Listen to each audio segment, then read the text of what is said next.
Sakalayan Gunarnavasya Vande Guru Sri Charanaravindan.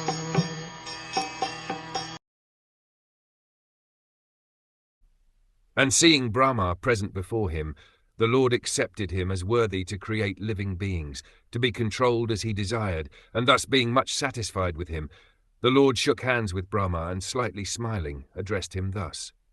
The creation of the material world is not blind or accidental.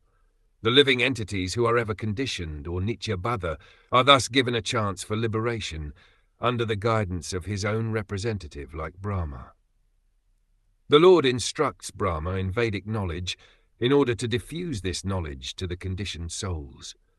The conditioned souls are forgetful souls in their relationship with the Lord, and thus a period of creation and the process of dissemination of Vedic knowledge are necessary activities of the Lord.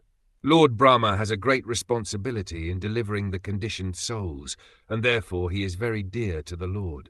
Brahma also does his duty very perfectly, not only by generating the living entities, but also by spreading his party for reclaiming the fallen souls.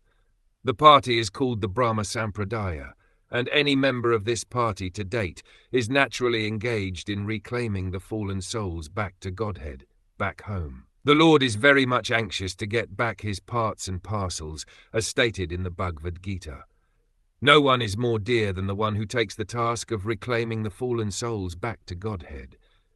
There are many renegades from the Brahma Sampradaya whose only business is to make men more forgetful of the Lord, and thus entangle them more and more in material existence. Such persons are never dear to the Lord, and the Lord sends them deeper into the darkest region of matter, so that such envious demons may not be able to know the Supreme Lord. Anyone, however, preaching the mission of the Lord in the line of the Brahma Sampradaya is always dear to the Lord, and the Lord, being satisfied with such a preacher of the authorized bhakti cult, shakes hands with him in great satisfaction.